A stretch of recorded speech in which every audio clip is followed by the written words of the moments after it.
2024 August నెల 1వ తారీఖు నుండి 31వ తారీఖు వరకు తులారాశి ఫలితాలు. తులా వృషభయోర్ భృగు, శుక్రుడు అధిపతి తులా వృషభాలకి.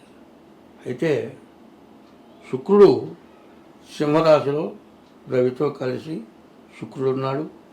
స్వక్షేత్రం సింహరాశికి రవి స్వక్షేత్రంలో ఉన్నాడు. బుధుడు దశమంలో ఉన్నాడు. రాహు 6ంట ఉన్నాడు. మరి 4 గ్రహాలు బాగున్నాయి. 4 గ్రహాల్లో శని, కుజుడు, గురువు, కేతువు బాగాలేరు.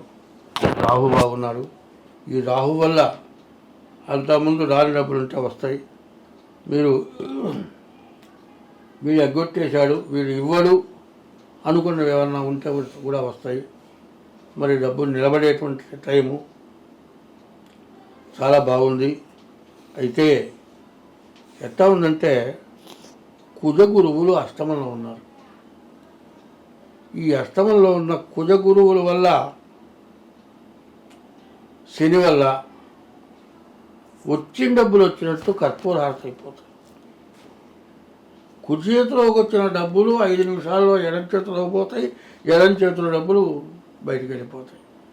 ఇంటి దగ్గర అదాకాచారం. పోనీ ఇచ్చిన డబ్బులు ఎవరికైనా ఇచ్చామనుకుందాం, వాళ్ళు ఇస్తాడా? 1000 రూపాయలు ఇచ్చామనుకోండి, చేప 5, చేప 2, చేప 3, 10 ఇచ్చి మొత్తం కలిపి 1000 రూపాయల్లో 200 ఇచ్చి మొత్తం ఇచ్చేసానంటాడు. ఇట్లాంటి పరిస్థితి. అంటే మన దగ్గర ఉన్నది ఉన్నట్టుగా ఉండదు, పోయింది మళ్ళీ తిరిగి రాదు. ఒక పద్ధతిలో తిరిగి రాదు. అసలు దాదాపు రాదు అని చెప్పాలి. ఒకవేళ వచ్చినా 100కి 20 వంతులు వస్తే గొప్ప. కాబట్టి వచ్చిన దాన్ని నిలబెట్టుకోవాలి. వచ్చిన దాన్ని నిలబెట్టుకోవాలంటే చాలా కష్టం. ఎందుకంటే ఎప్పుడూ కూడా ఎగిసిగిసి పడుతూ ఉంటారు బాగా ఉన్నప్పుడు.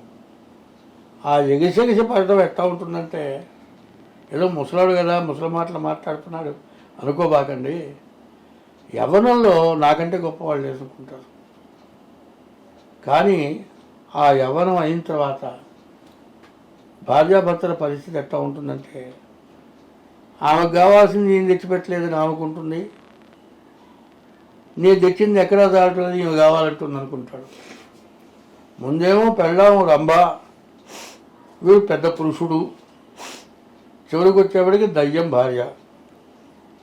ఈ రకమైన పరిస్థితులు 199 మందిలో వస్తూ ఉన్నాయి. అవును గురుగారు. అది ఎందుకు వస్తుంది కొద్దిగా ఆలోచించుకోవాలి. వచ్చినప్పుడు చాలా జాగ్రత్త పడాలి. వాళ్ళ ప్రభుత్వం, కేంద్ర ప్రభుత్వం రోజుకు 17 రూపాయలు ఎంత వేస్తున్నారు. 50 సంవత్సరాలు వచ్చేప్పటికల్లా నెలకి 25,000 30,000 పెన్షన్ లాగా వచ్చేటట్టుగా చేస్తున్నారు. మా టైంలో అట్లాంటివి రాలే. వాళ్ళు జాగ్రత్త పడటానికి అవకాశం ఉంది. అయితే డబ్బులు వస్తున్నాయి కదా అని బంగారం కొనుక్కుంటే పర్వాలేదు, బంగారం అందుబాటులో లేదు.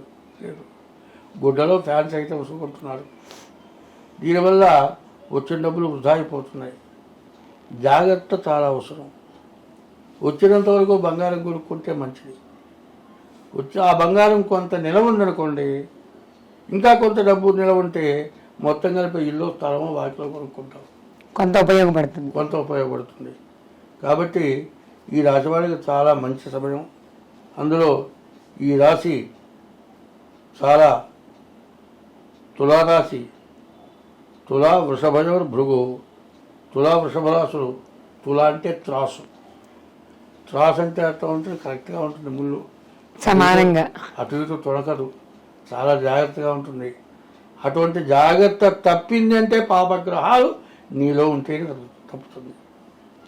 ఈ పాపగ్రహాలు సరిగా లేనప్పుడే మనకు బాధలు వస్తాయి.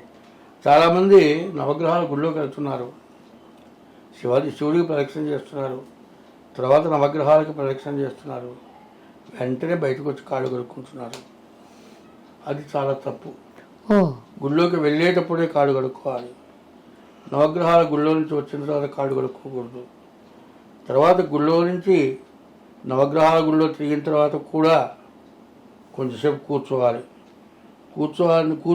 అంటే వాళ్ళు ముందు వచ్చి ఉంటారు, నేను కూడా వస్తున్నాను ఉండమంటారు. వీళ్ళిద్దరు కూర్చొని కబుర్లు చెప్పుకుంటారు. అదిగా చెప్పుకోవాల్సింది. విధిగానైనా భగవంతుని స్మరణ చేయనటువంటి వాళ్ళు భగవంతుడిని స్మరణ చేయాలి కొంతసేపు. ఆ తర్వాత ఇంటికి వెళ్ళాలి. ఇంటికి వెళ్ళగానే కూడా దారిలో ఏదైనా తొక్కామనుకుంటే కూడా కాళ్ళు కడగకూడదు, కొంచెం ఆగాలి. ఎందుకంటే బలవాలి అన్నం పెట్టి దవడమాలు పెడితే ఎట్లా ఉంటుంది? నవగ్రహాల గుళ్ళో ప్రదక్షిణ చేసి కాళ్ళు కొడుకుంటే అట్లా ఉంటుంది. అంత దోషం. నవగ్రహాల గుళ్ళో పోకపోయినా పర్వాలే, శివాలయంలో పోకపోయినా పర్వాలే, నవగ్రహాల గుళ్ళో పోయి కాళ్ళు కొడుకోకూడదు. నేను గుళ్ళో కూర్చొని చెబితే అందరూ కడుక్కుంటున్నారు, ఈయన చెప్పేవాడా అని నా వెనక నుంచి పోయి కాళ్ళు కడుక్కొని వచ్చిన వాళ్ళని నేను చూసా. కాబట్టి నవగ్రహాల గుళ్ళో కాళ్ళు కడుక్కోకూడదు. నవగ్రహాలు మన అరచేతిలో ఉన్నాయి. 9 గ్రహాలు గ్రహస్థానాలు ఉన్నాయి. ఇది రవిస్థానం, ఇది చంద్రస్థానం, ఇది కుజస్థానం, ఇది బుధస్థానం, ఇది గురుస్థానం, ఇది శుక్రస్థానం, ఇది శనిస్థానం, ఇది శుక్రస్థానం, ఇది శనిస్థానం, ఇది రాహుస్థానం, ఇది కేతుస్థానం. ఈ పాపగ్రహాల కోసం వీళ్ళేమన్నా తీసేద్దామా? అట్లా తీయటానికి వీలు లేదు. కాబట్టి ఏం చెబుతున్నారు? పొద్దున్నే నిద్ర లేవగానే దేవుడు పటం ఉంటే చూసి దండం పెట్టు, లేకపోతే 2 చేతులు అరచేతులు ఇట్లా పట్టుకో, కళ్ళు తెరువు. కరాగ్రే వసతే లక్ష్మి, కరమధ్యే సరస్వతి, కరమూలేతు గోవింద, ప్రభాతే కరదర్శనం అని చేతులు చేతులు చూసుకొని కళ్ళగద్దుకొని నమస్కారం చేసి మంచం మీద ముందు కాలు పెట్టద్దు, ముందు జ్ఞానం తాకండి. సముద్ర వసనే దేవి పర్వత స్థన మండలే విష్ణుపత్ని నమస్తుభ్యం పాదస్పర్శం క్షమస్వతే. తల్లి, నీవు విష్ణుమూర్తి యొక్క భార్యవి, అందరినీ భరాయిస్తున్న వాగ్దానివి నువ్వు. సమస్త పాపులు కూడా నీ మీద కాలు పెడుతున్నాము, మా పాపాన్ని క్షమించమని కళ్ళగట్టుకొని దండం పెట్టి భూమి మీద కాలు పెట్టాలి. ఇప్పుడు నేను రాశి ఫలాలు చెబుతున్నాను, రాశి ఫలాలు వదిలిపెట్టి సోది చెబుతున్నానని మాత్రం అనుకోబాకండి. అందరూ ప్రవర్తించాల్సింది చెబుతున్నా. అయితే మనం ఇవన్నీ చేస్తే ఏ గ్రహాలు ఏం చేయవు. అది గ్రహం. ఇల్లు కట్టుకున్నాం, గృహప్రవేశం అంటున్నారు. అది గృహప్రవేశమా? ఏం రాస్తారండి గృహప్రవేశం అంటే? గృహప్రవేశం అనే పదాన్ని ఎట్లా రాస్తారు? గాకు కొమ్ము లేదు, గాకు వృత్తం ఇచ్చి ప్రవేశం, గ్రహ ప్రవేశం. ఇంతోనే గ్రహాలు ఉన్నాయి.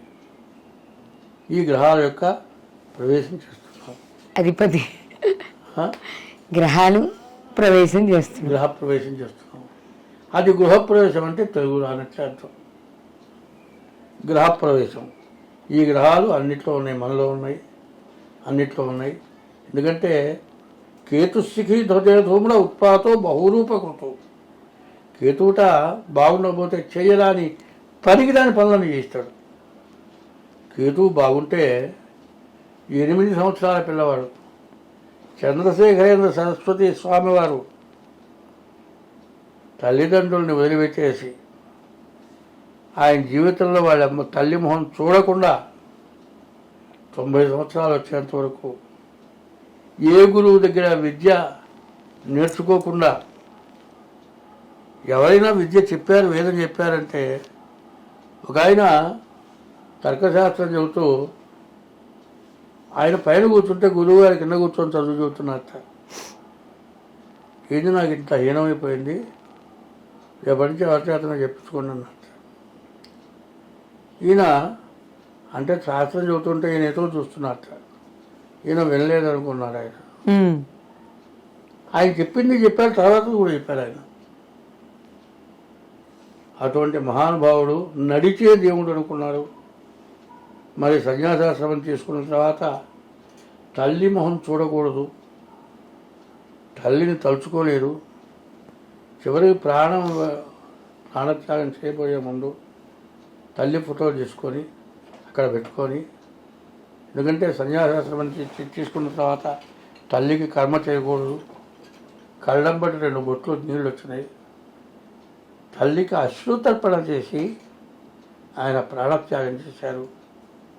నడిచే దేవుడు ఈ కలియుగంలో మనందరం చూస్తూ ఉండగా నడిచే దేవుడు అనిపించుకొని జరిగింది, జరుగుతున్నది, జరగబోతున్నది అన్నీ చెప్పినటువంటి మహానుభావుడు కూడా కేతువు బాగుంటే అంత మహానుభావుడైనాడు. కేతువు బాగుండకపోతే తలకాయ తీసేసిన మొండెం కేతువు. అంటే మనం ఏం చేస్తాం? కేతువు బాగుండకపోతే తలకాయ లేని పనులని చేస్తాం. చెబుతూ స్టాండర్డ్ అతో చేస్తాను నేను. అదేగా చెయ్యి అనుకున్నట్టు తగిలిందంటాను. అది తగులుతుందని ఆలోచన ఉండదు. ఆ కేతువు బాగుండకపోతే ఆ ఆలోచనలన్నీ వస్తాయి. చెయ్యి అనేటప్పుడు ఆ చెయ్యి దాన్ని పోయి తగులుతుంది అనే జాగ్రత్త ఉండదు. చెయ్యి తగిలితే దానికి దెబ్బ తగలేదనుకోండి, అది మన ఎత్తిన పడి తలకాయదైనా కూడా పగలగొట్టుకుంటాం. అందువల్ల కేతు అటువంటి వాడు కేతువు బాగాలేడు. ఈ రాశి వాళ్ళకి గ్రహాలు బాగున్నాయి, కానీ కుజ గురువులు అష్టమంలో ఉండటం వల్ల మరి చాలా చెడుతాయేమో, ప్రాణాపాయ స్థితులు రావడానికి అవకాశం ఉంటుంది. అందువల్ల ఈ రాశి వాళ్ళు జాగ్రత్తగా, ఎటువంటి అనారోగ్యం వచ్చినా జాగ్రత్తగా చూసుకోవటం, జాతకం చూపించుకోవడం, గ్రహశాంతులు చేసుకోవటం. ప్రతిదానికి చెబుతున్నాను అంటే ఎప్పుడు కూడా మనం ఏం చేయాలంటే, షుగర్ ఉందండి, బీపీ ఉందండి, బీపీ పెరిగిపోతేనేమో కోమాలో పోతున్నాడు, షుగర్ డౌన్ అయితేనేమో కడవ పెట్టి నీళ్ళు పోసినట్టే. ఒకసారి నాకు షుగర్ డౌన్ అవుతుంది, ఆకలినట్టుగా నీరసంగా ఉంటుంది, ఎంత తింటున్నా సరే నవలటానికి కూడా శక్తి ఉండదు. షుగర్ డౌన్ అయిందిగా అనుకొని గత బెల్లముక్క తెచ్చిపెట్టమని తింటాను. మరి ఇటువంటి దోషాలు అనేవి మనకి ఇబ్బందులు కలుగజేస్తాయి. కాబట్టి ఈ రాశి వాళ్ళు కుజగురువులు బాగాలేరు కాబట్టి జాగ్రత్త పడటం చాలా మంచిది. కుజుడు రక్త సంబంధమైన వాడు. ఏమాత్రం అనుమానం వచ్చినా రక్త పరీక్ష చేయించుకోవటం అవసరం. మరి వ్యాధులు రాకుండా చూసుకోవటం అవసరం. జాతకం చూపించుకోవటం ఇంకా అవసరం. ఇంకా ఏదైనా మీకు సమస్యలు ఉంటే నేను చెప్పినటువంటి పూజల్లో కలవటం. అసలు ఏమీ లేని వాళ్ళు, ఏ బాధ లేని వాళ్ళు కూడా కలిస్తే మనం అందరం బాగుంటాం. స్వస్తి. నమస్తే గురుగారు.